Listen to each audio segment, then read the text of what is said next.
All right, ladies and gentlemen, we want to begin our lectures for today. And it's quite a long lecture, but we're going to divide them into some pieces. And we'll be first looking at a research project and thesis. Um, and what we are doing involves the linkages between two or more variables. We'll be looking at correlation, we'll be looking at regression and the different kinds of regression that exist. For example, what is the relationship between blood pressure and a person's weight? Are there other factors like age, stress, diet, exercise that are involved? What assumptions must be in place for modeling such an association?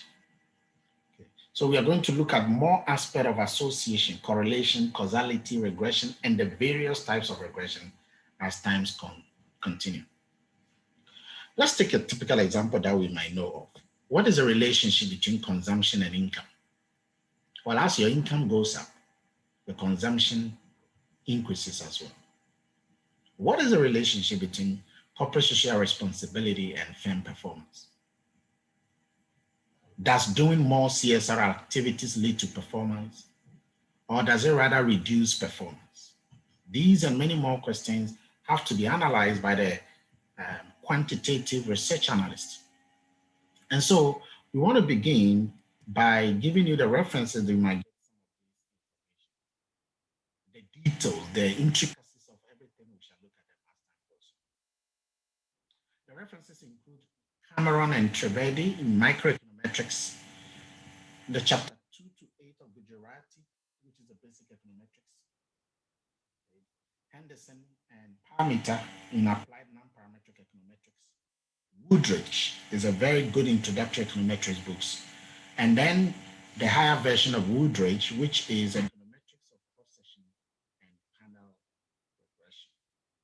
And then we have Green, which is another thing that we will be looking at. Green is a high-powered PhD postgraduate kind of book that you might also use.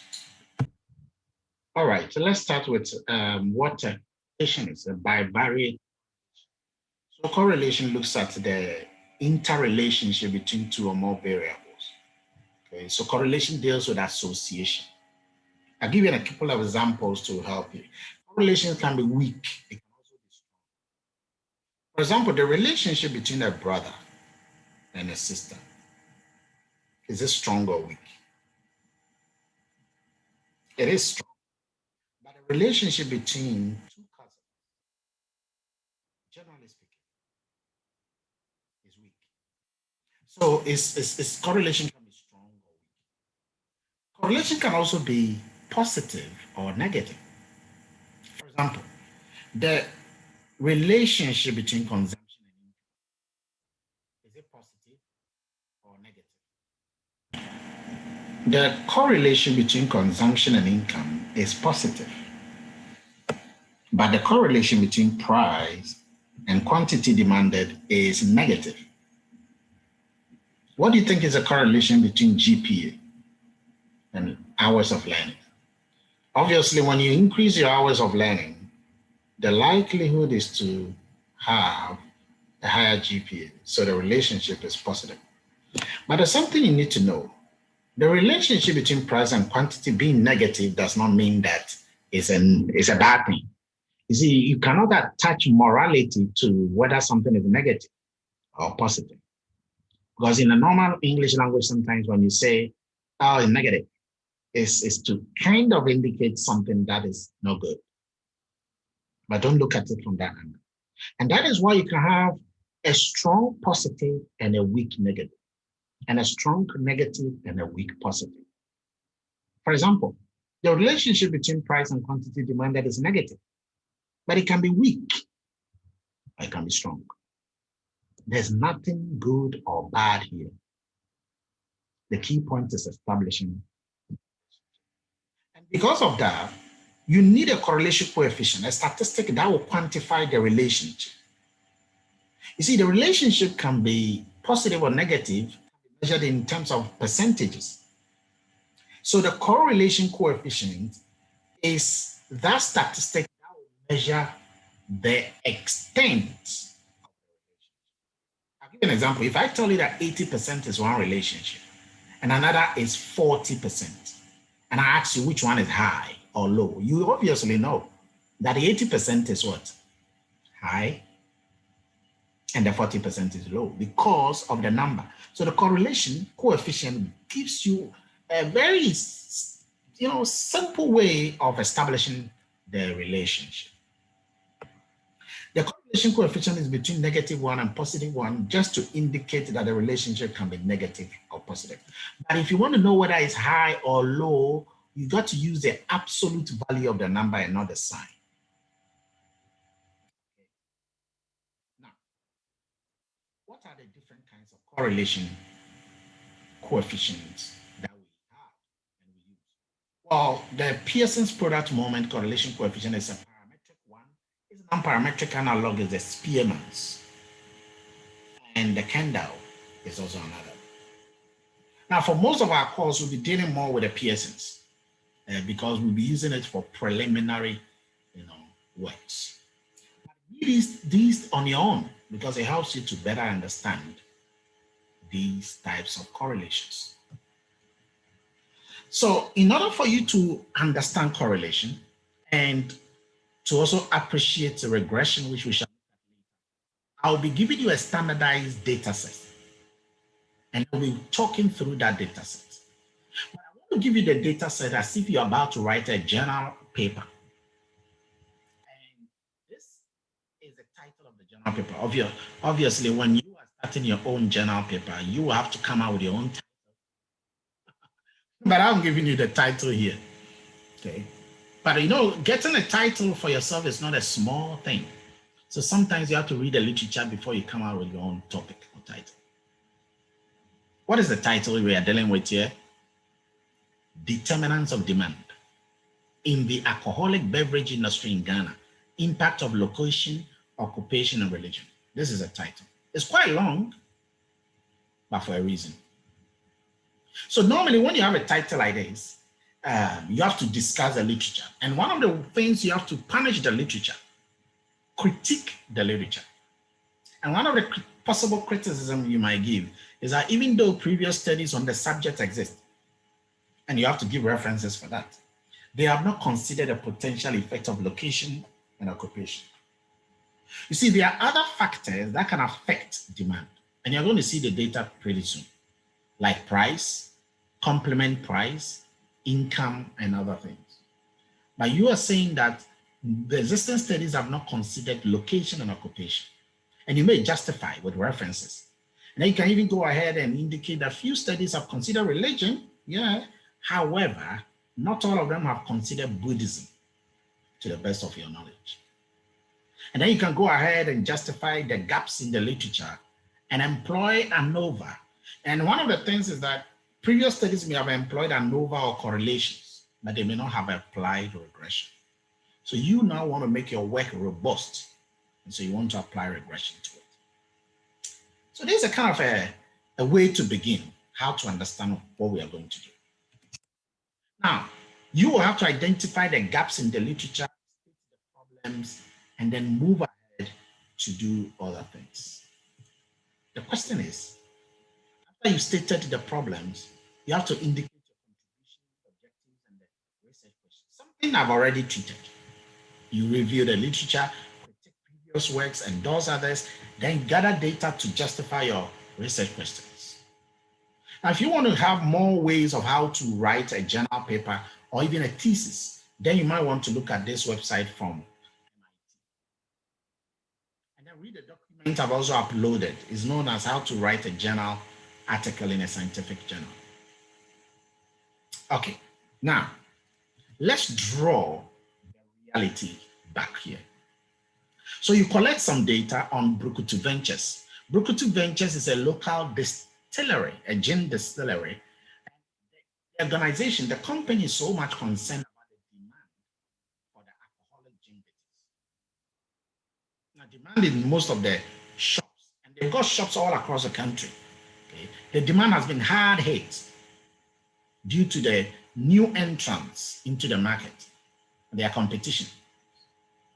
And so management is very concerned about the situation the competition they are facing, and they want to determine those predictors, the independent variables, the factors that best explain or better explain the quantity demanded of gin bitters. Of course, they know the price does affect gin.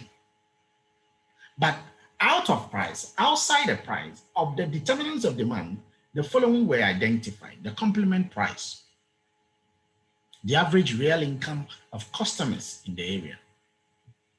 Okay.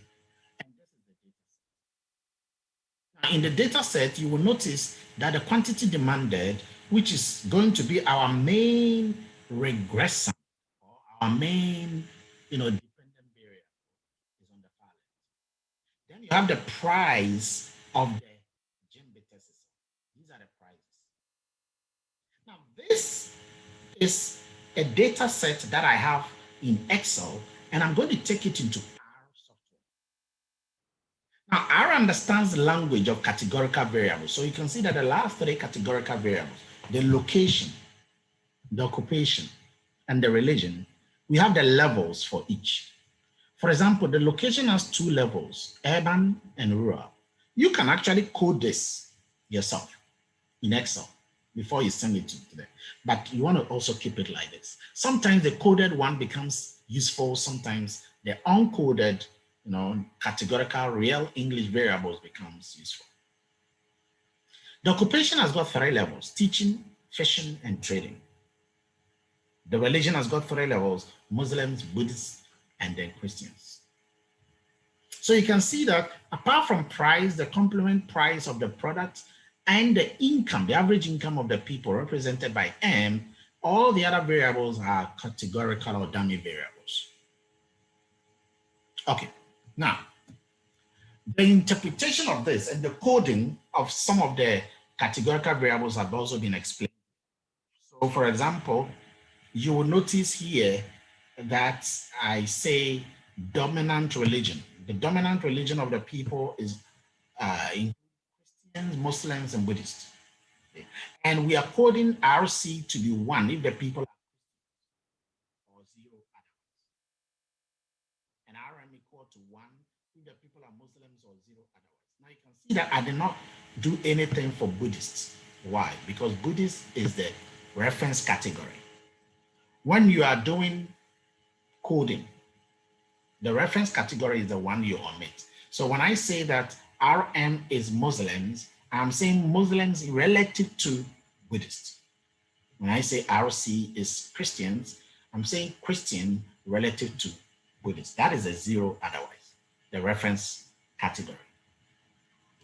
So we are going to generate some statistics, some correlations, and then we will also do all of that in.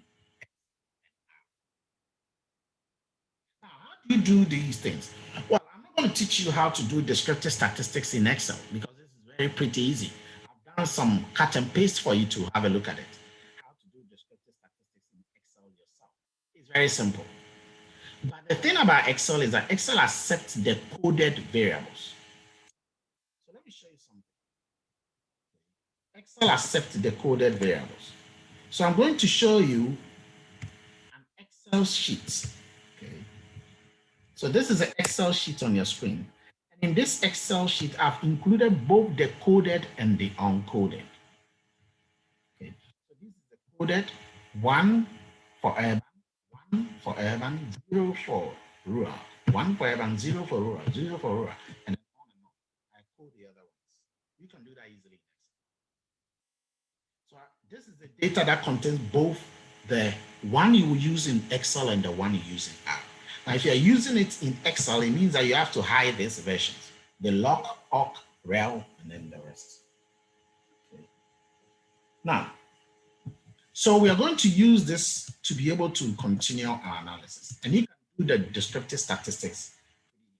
At the bottom of the sheet, I have one for descriptive statistics. This is the coded one. So if you look at this data, it is an actual coded. I can quickly do descriptive statistics. How do you do that? Simple. You can click on Data tab at the top. And on the far right, you see Data Analysis. Now, if you don't see Data Analysis, what you do is that you go to File at the top left, click on Options, and then choose Add-ins, and then then you see data analysis toolpath somewhere down in the applications. Now mine has already been loaded. That's why you see it in active. If yours is not loaded, you see it in inactive. Okay. Then once you click on that, come down and click on go, and then select that analysis toolpath. Okay, select it. Now tick it. It's not ticked, so tick it and then click OK. I have already done that. So once you do that, you see data analysis on the top right after clicking data tab. What do you do? Click on the data analysis. Okay.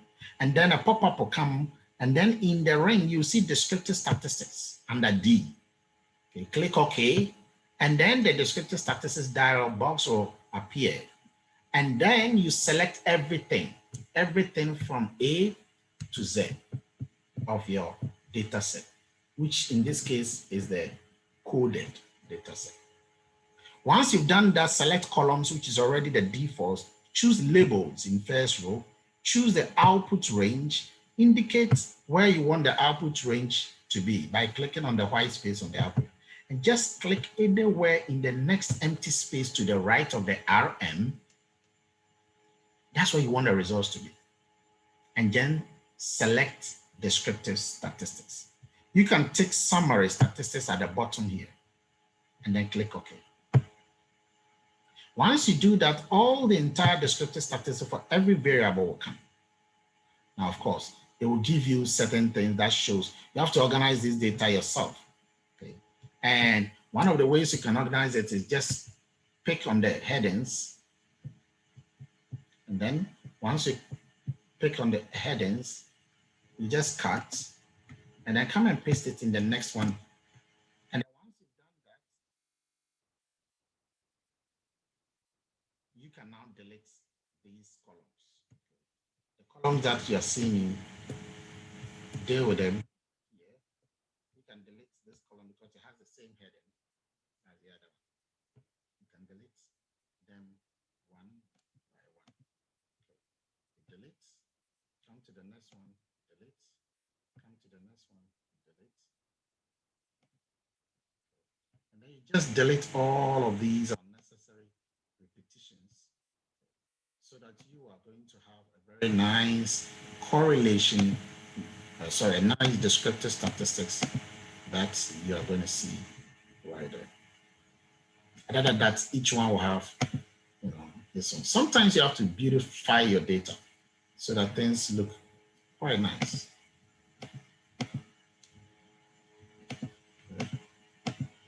And then you're done. However, you can see that the first variable has to be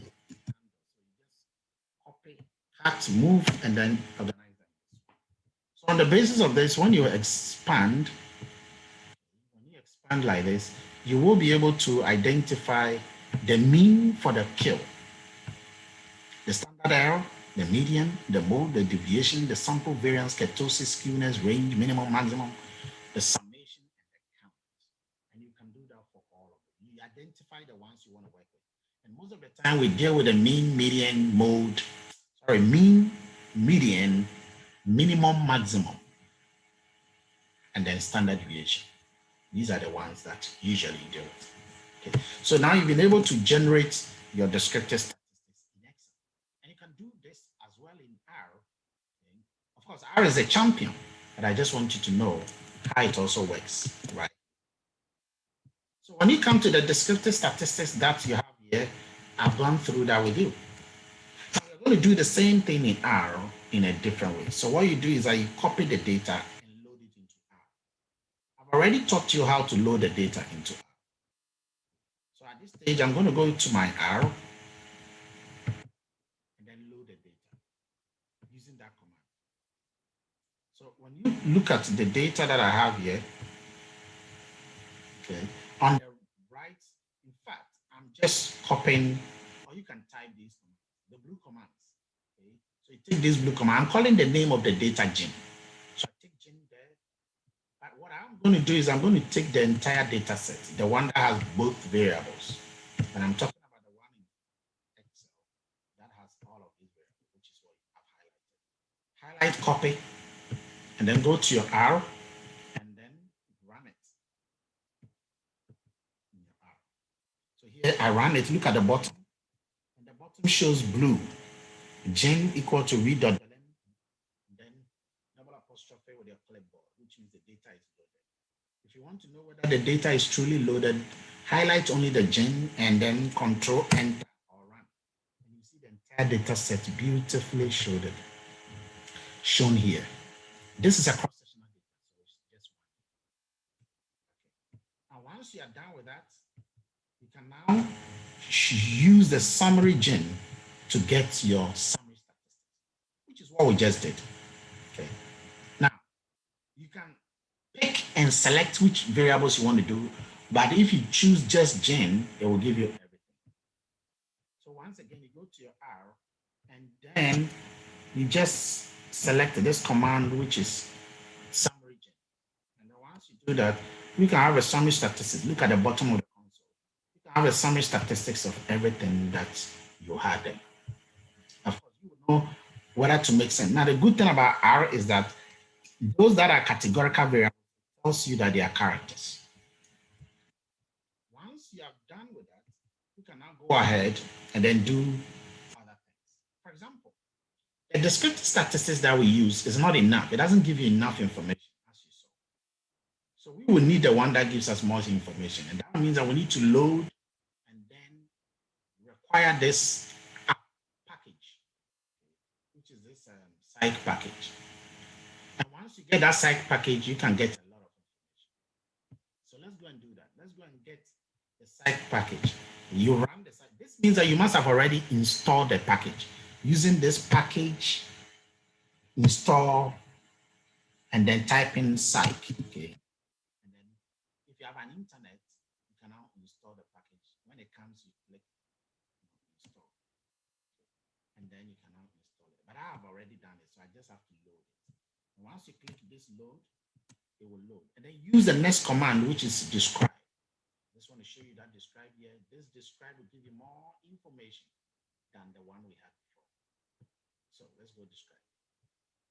And then we describe it, and then this is what you get. You see, now you have more information than you even require.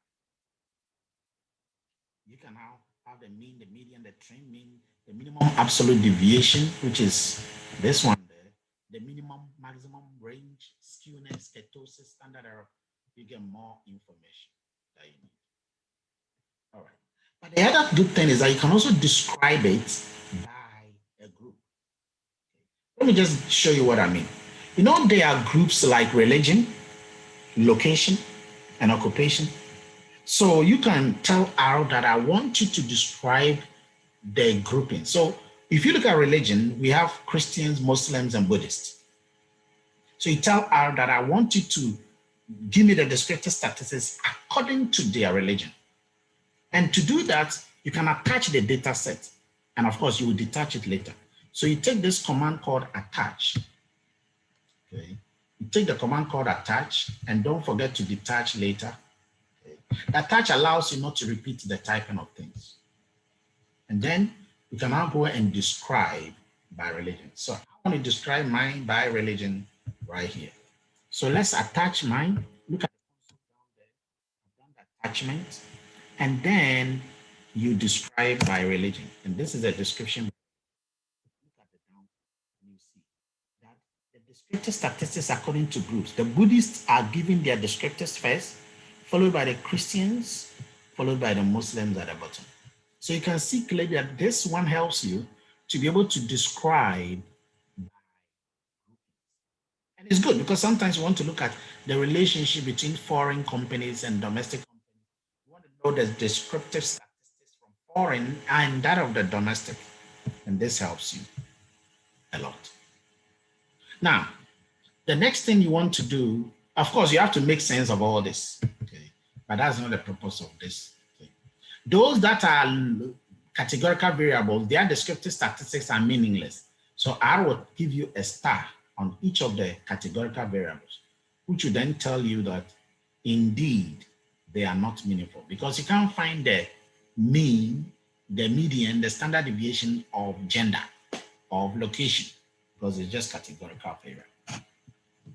Now, you can also do some graphical analysis on the work. Okay? And so that's what we're going to do. We're going to generate some graphs of some of the data points. And how do we do that?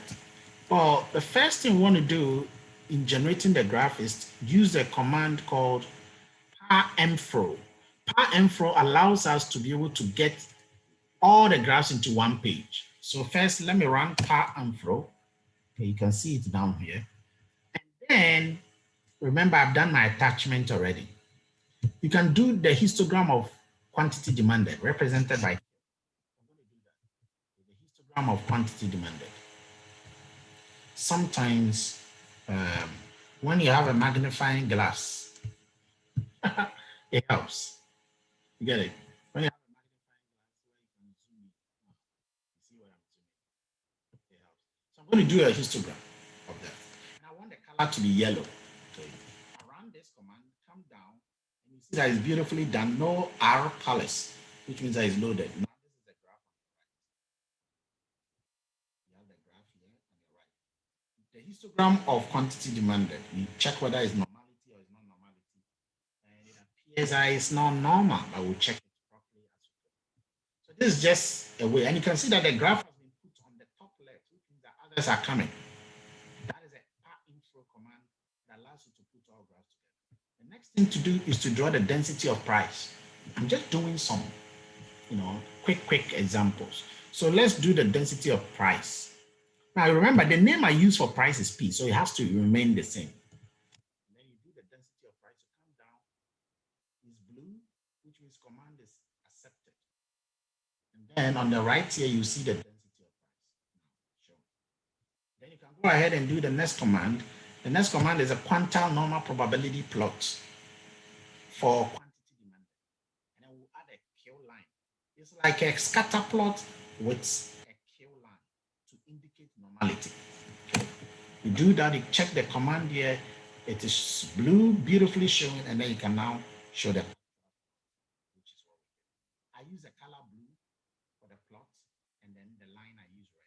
You will notice that in the command. See color blue for the plot, and then for the line I use red.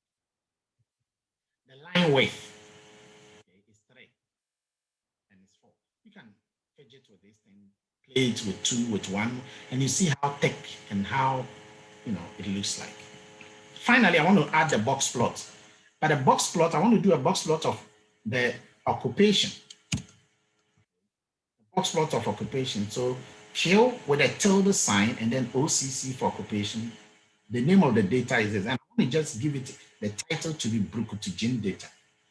The label on the x-axis, I'll call it occupation type, and the label on the y-axis, I'll call it quantity demanded. Let's run that command and then show that it's shown clearly here. On the far right, you now have the box plot. You could have used a different color for the box plot if you want. And so again, this is the box plot of the different, all of these are on one page, okay? All of these are on one page. The beauty of this whole analysis, you can now look at them on one page. Now, you can check whether the data is normally distributed. This is a quick one for your eyes, okay? It's not for particular regression analysis we shall do, but just to check whether kill is normally distributed. And the way to do that is just use the Shapiro dot test, something you already know. Okay. And when I did that, I had a p-value. Look at the bottom there. I had a p-value of almost 0. Now, for it to be normally distributed, it has to be at least 5%. Now, this is below 5%, so it means that the data for kill is not normally distributed. You can see that the histogram kind of showed that. And then the KK plot showed that because it appears that the blue dots were not seated beautifully on the red. And then the Shapiro dot test, the statistics that actually confirmed that. So those are some of the quick things you got to do before you get to what? Before you get to your correlation. Okay. All of these are actually. Okay. So now we are ready to do our correlation, and we can do our correlation in Excel. To be honest, we can do the correlation in Excel, and we will also do it in I'm going to do is I'm going to generate a correlation matrix, which is an interrelationship with all the variables. Now in Excel, I will use the coded data. So when it comes to the Excel, I'm not going to use this data, which I just use in R. I'm going to use the coded data, the one that I use to generate the descriptive statistics. Only this coded data. Now, how do you do correlation with this? Very simple. Again, click on data analysis. Choose correlation. Okay, you see correlation in the list. Okay, so you choose correlation. Double click, and then in this first section you have input range. Input range means select everything together with the headings, all your data sets. Okay, select everything. It is collected in the input range. Then take labels in first row. Take labels. Then once you take labels in first row, you go to output range. Output range is where you want the result. So you click on the white space to the right of output range, and then we want our results to be just below the descriptive statistics, somewhere here. So we select that, and then you click OK. Now watch what happens. The moment you click OK, a beautiful correlation matrix is generated for you. They are not in 2 decimals. So you want the results to be a bit in 2 decimals so that there are not too many decimalisms in there. So highlight them and then go to Home tab. And the Home tab, you see somewhere in the middle, General.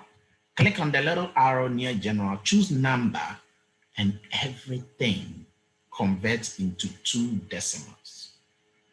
2 decimals. Let's do that, and there you go. Now at this stage, this is now your correlation matrix.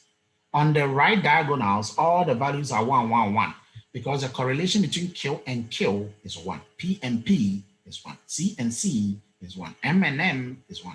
And then on and on and on, like that. Now, this correlation matrix is what I've just done in Excel, but can we do it in R? Absolutely. You can do it in R. But in order to do it in R, there are 2 possibilities. You can have to send this whole data set back into R. Or you can just have the both, okay, in R. So, and that is already what is loaded in R. So let's go to our R. Let me show you something. In the R, if you want to do the correlation, now if you type the command pairs, and this is important because sometimes you do it and it doesn't show. Okay? If you type the command pairs, let me just show you. If you type the command pairs, which is what I have here in the highlighted section. Now, it assumes that the data gen does not have anything categorical. And yet we have categorical. So this command pairs, which would have generated a correlation matrix, will not work unless you remove the categorical variables from it. Okay. So how do you remove the categorical variables? Well, pairs can give you something. Core gen would also have to use the coded data. Okay. And the round core gen, where you want to run the correlation, all of them will use the coded data. Okay. So we have to get something that will not use the coded data.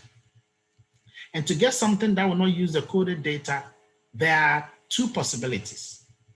We either remove them from the coded data. That's one way.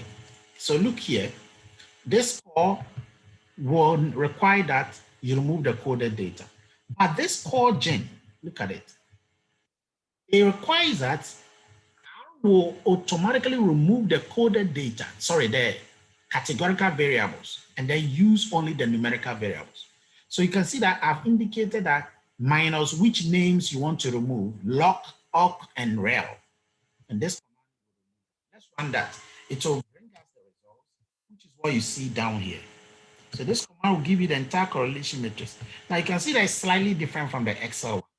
The upper part of the right diagonals are all showing, which is a little bit annoying. Which is a little bit annoying. Okay. But that is how it is. So if you want R to give it to you, this is how it gives to you. And the other thing is that you can also have the same thing done with 2 decimals. You can see that this is too many decimals. Okay, so you can use this next command, which I'm just going to show you here. And this command will run everything in 2 decimals. Okay, so this is a command, and this minus, which is simply removing the categorical variable. So let's run this command, and it is 2 decimals. How do we know that? Because there's a number 2 to indicate. That's why you said round everything to 2 decimals. And once you will have the whole thing now. You can see it down here. This time, beautifully 2 decimals. It doesn't rule out the fact that the upper part of the right diagonal will still be showing. You can send it to Excel and then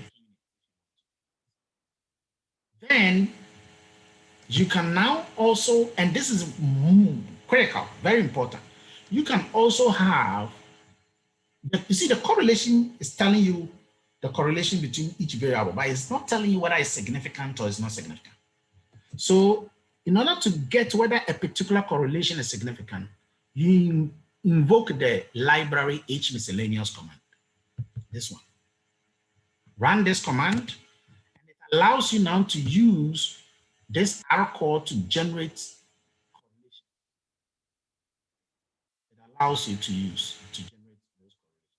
Now, remember that I'm still removing the names from the data set, the one with the categorical. Other than that, you can do this provided you loaded the coded one. And so we are going to use this one.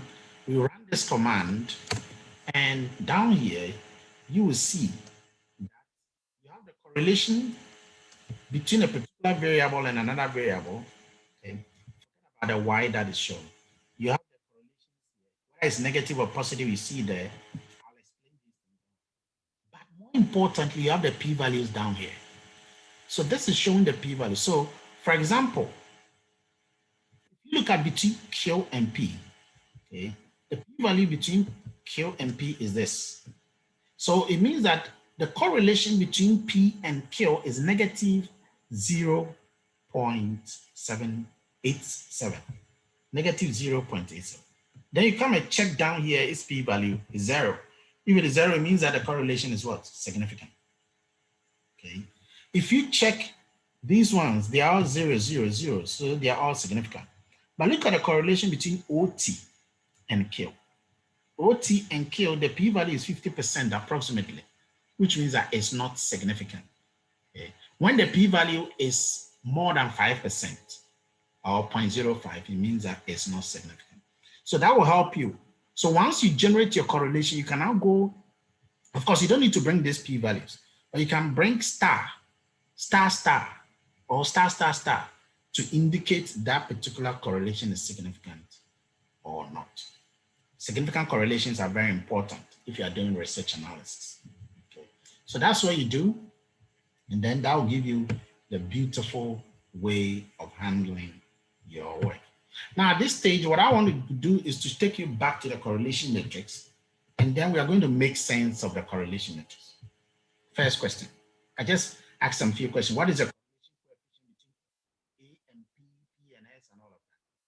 You can just look at the table and tell the correlation coefficient between P and LU. P and LU is this. That is negative 0.62. And when I say between M and P, you see, if you come here, you will not get it. M and P.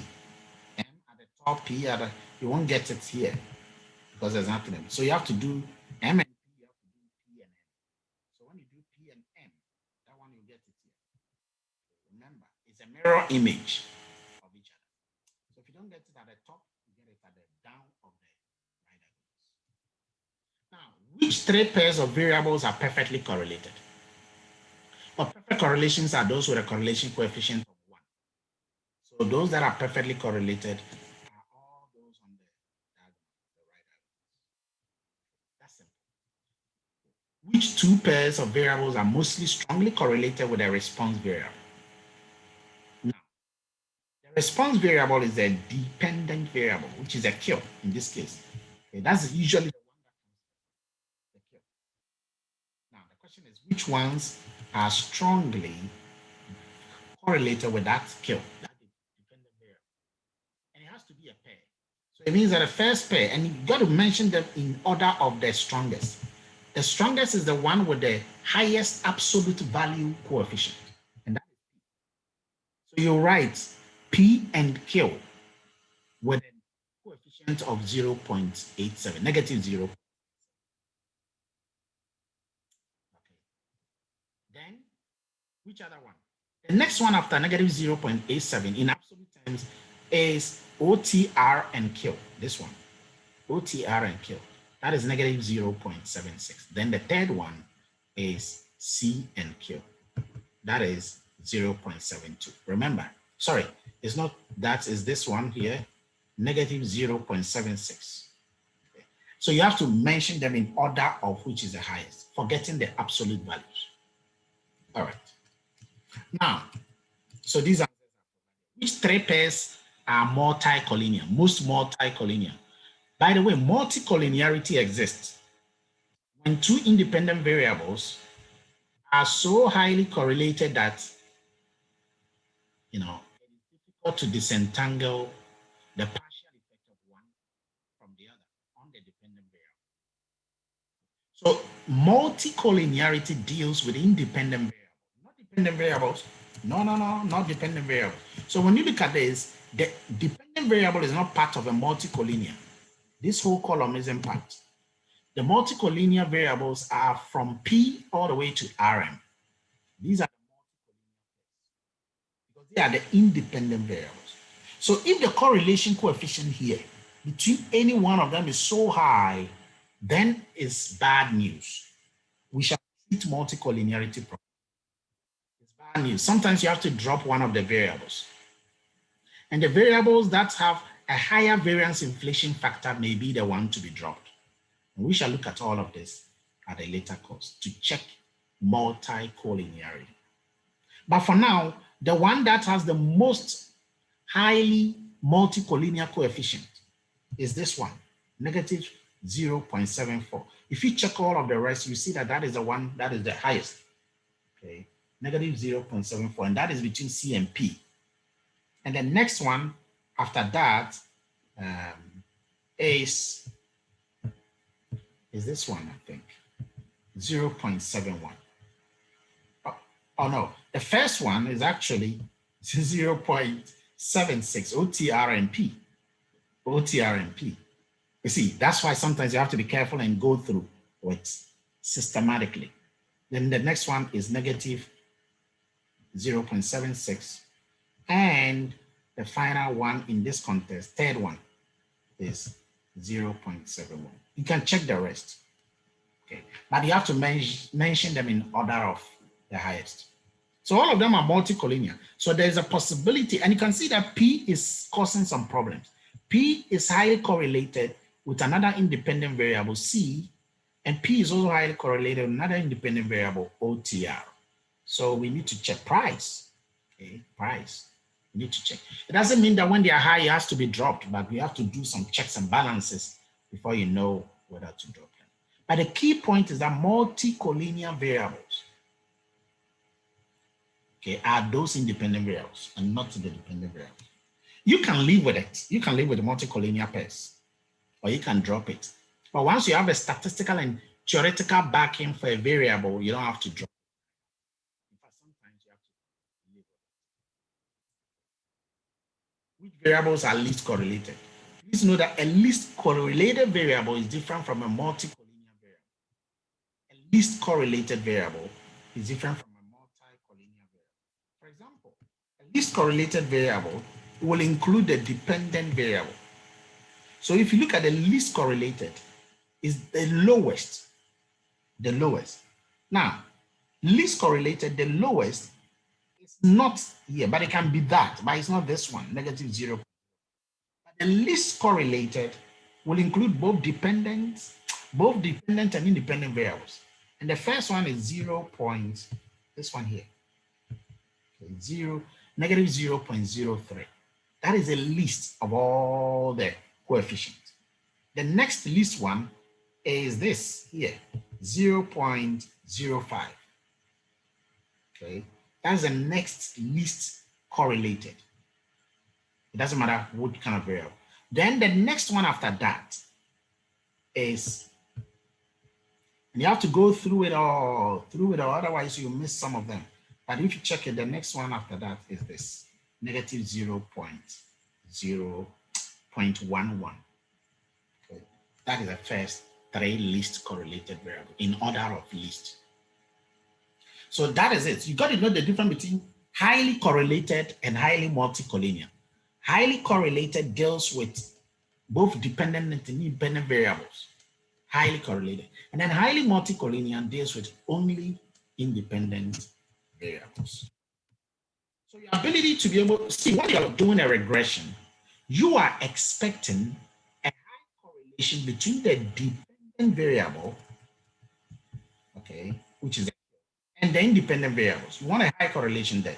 So with scale being negative 0.87 is good. So you're expecting a high correlation there. You're expecting a high correlation between OTR. You don't want a high correlation among themselves, among the independent variables themselves. You don't want a high correlation because that can lead to multicollinear problems. All right. Because using the correlation can guide you to identify the good predictors. A predictor is an independent variable. It is good when it has a high correlation with the dependent variable. So all of these correlations have been done in R, have been written here for you. In fact, we could have done the correlation matrix, the scatter plot matrix. And how do you do that? Well, you can use this command called gen removals. Okay, so let's go to the R. You can generate this scatter plot matrix. And then you can have this one here. And then you can use this to get the, you know, all of the information that you have per gen. Per gen. Let me see whether I will get a mistake in. It's supposed to be the coded variables. Okay, so I got a mistake in command at the bottom. So in order to get the actual information, let's remove the categories. Okay, let's remove the categories. You have call gen, and this time let's add this command that I'm highlighting to indicate that it should be removed. Okay, these are the categorical information. So we are going to just remove them.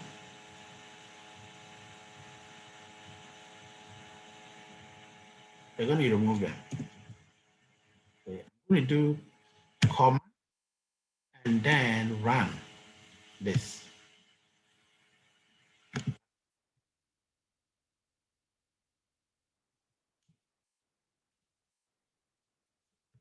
Okay, sometimes I will tell you that there's a mistake somewhere, and then you will have to note it down. Because if there's a mistake, you have to note it down. Otherwise, if you don't note the mistake down, they will give you that symbol that you will be having, and then you will struggle with how to proceed. So at this stage, I need to check what is the situation. Okay. Sometimes the brackets, you have to count the number of brackets that are there. You have the number of brackets are becoming so plenty. Yeah? They're becoming so plenty. I don't even know which brackets are there. Okay, let me just undo and then start it all again. Okay, so you have Jane, and then you need your brackets. Oh, you need your bracket put there. So let me just get all of this information in here.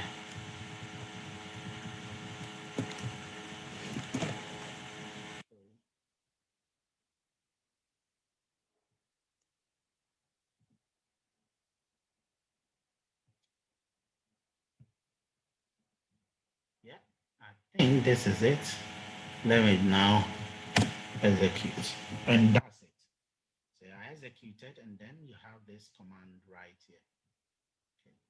So look on the far right, and I can look on the corner here and just make it bigger. And this gives you the correlation scatter plot matrix that you have. So what I have to do is to just remove the variables, the categorical variables, and then I can run. And when you are looking at each of these commands, it can help you, to be honest, to know quick relationship. For example, look at this down here. Is a relationship between Q and P. So when you move vertically down and horizontally leftward, you will see the relationship between the upper variable and then the left or right variables. So this one shows that there's a positive relationship between price and quantity demanded. If you look at it, a negative relationship between price and quantity, and negative relationship between price. And it's the same thing on the upper diagonal here, the right part of the upper part of the right diagonals. Okay, it's the same graph. So I can pick a graph here. Those that have got dummy variables are the ones whose scatter plots are on the edges of the zeros or the upper sections. So this is a quick way of getting a scatter plot descriptives of a scatter plots knowledge of your data that you are actually dealing with. And it gives you a quick feel of the whole data. And that is exactly what we had here. You can fidget with any of the variables, pick and choose whichever one you like, or add all of them. You can get it.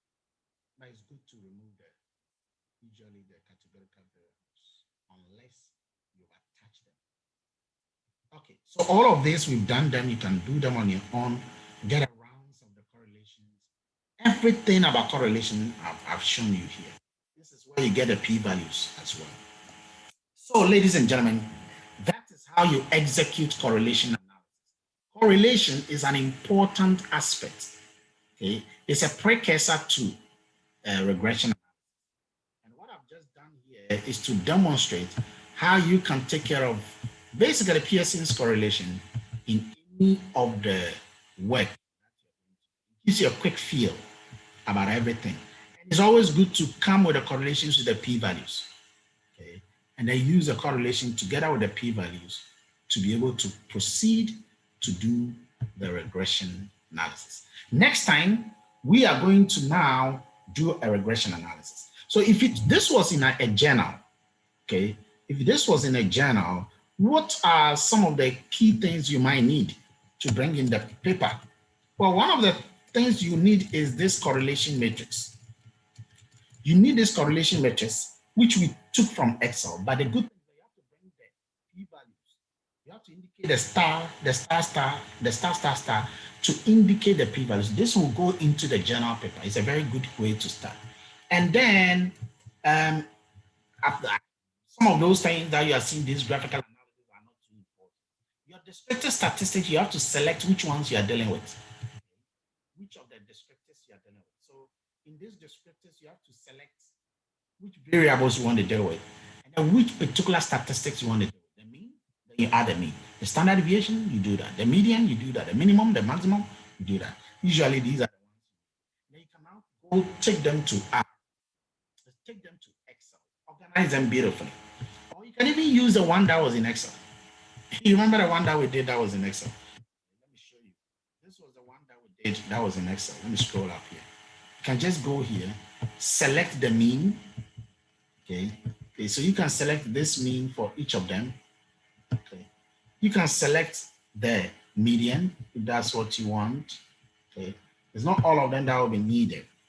Okay, the standard deviation. Okay, and then the minimum and the maximum values. These are the ones you might need. So you select them, organize them nicely, and then talk about them. Okay, sometimes you have to do statistical testings on them, especially when you're dealing with groups, okay, which we have talked about in another video that you can check. All right, so ladies and gentlemen, at this stage, I'm going to leave you here.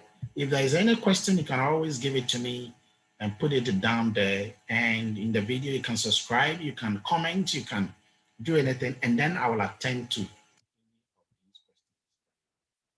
Next time, we are going to do simple regression. Now we are getting in gradually.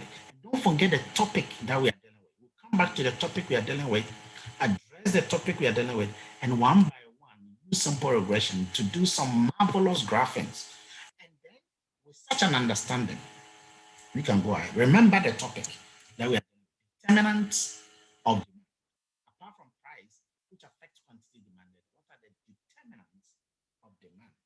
And we shall come to start with price, which is a simple regression, and then go to the multiple regression next time. Have a wonderful time. And always remember to drink deep or taste not the Pierian spring. There, shallow drought will intoxicate the brain.